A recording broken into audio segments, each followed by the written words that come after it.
Serge Papin, ravi de vous accueillir ici pour cette soirée Agora, des directeurs des achats.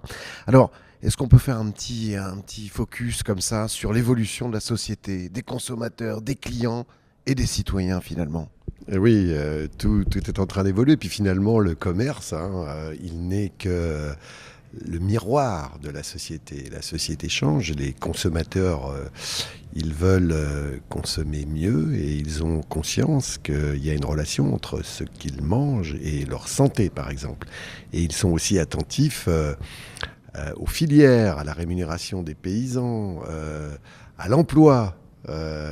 Au lien social aussi, tout à l'écosystème. De plus en plus d'ailleurs, la perception elle est locale, c'est-à-dire quelle contribution, si j'achète un produit local, j'ai aussi à mon écosystème à côté de chez moi.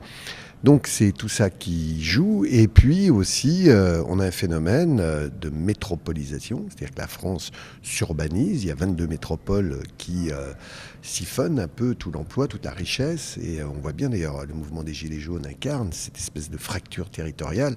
Donc les familles ne sont pas du tout les mêmes dans ces métropoles qu'elles étaient dans les années 80, dans les lotissements. Et puis, la France vieillit. À partir de 2030, C'est vrai.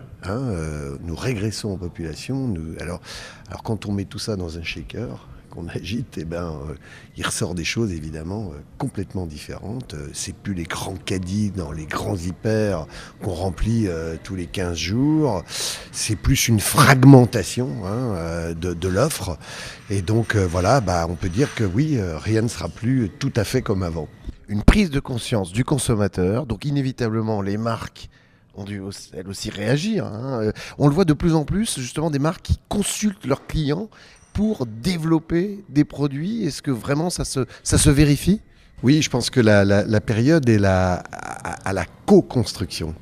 C'est-à-dire que les consommateurs qui sont de plus en plus conscients des choses et qui ont d'ailleurs des applications, je rappelle qu'il y a 9 millions de téléchargements de Yuka, donc ils veulent savoir ce qu'il y a dedans. Rappelons juste que Yuka, c'est une application que j'ai, qui est absolument géniale. Vous pouvez scanner vos produits alimentaires, mais aussi vos produits de beauté, hommes ou femmes, pour savoir ce qu'il y a dedans, est-ce que c'est bon ou pas pour la santé. Exactement, donc tout ça influe et bien sûr, si je prends, alors j'ai un exemple très concret en tête, la Camif, qui a été repris, cette entreprise qui faisait du catalogue et donc qui était en dépôt de bilan, a été repris par quelqu'un que j'aime bien et que je connais bien, qui s'appelle Emery Jacquia, qui a complètement redressé. Comment il a redressé ?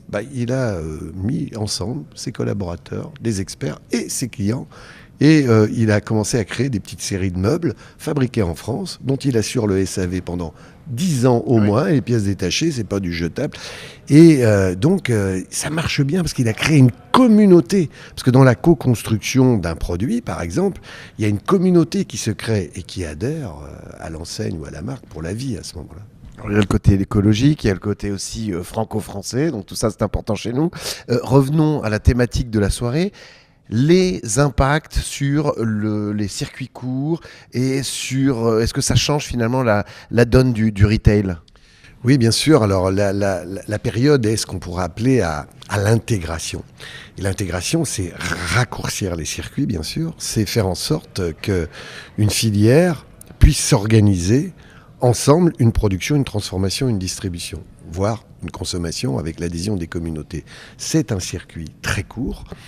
Et prenons par exemple les marques distributeurs, qui sont en train de devenir des vraies marques. Ils raccourcissent les circuits parce qu'ils sont en train de contractualiser avec des producteurs et des transformateurs de manière exclusive.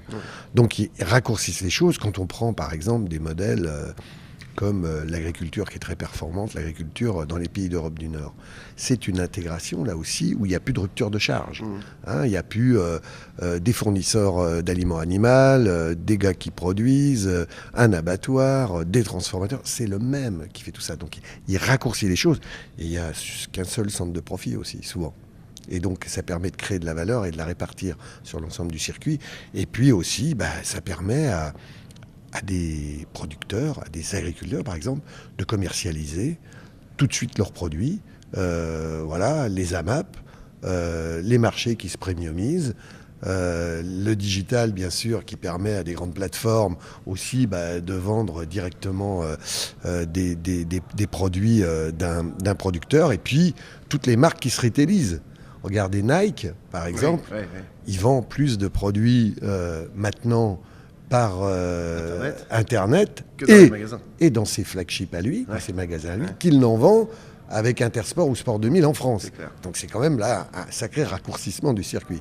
Pour conclure, est-ce qu'on peut dire que finalement, le consommateur reprend le pouvoir sur les marques, en tout cas influe? Le consommateur reprend le pouvoir, surtout, il est de plus en plus informé, de plus en plus exigeant, il est capable de s'organiser en communauté, et pour partager des valeurs qui vont être impacter sur les marques. pour impacter sur les marques. Et c'est lui qui a la main, c'est lui qui exige. Et si les marques veulent retrouver un leadership vis-à-vis de leurs clients consommateurs, il faudra qu'elles les réconcilient avec elles. Donc ça veut dire qu'il faudra qu'elles soient en partage.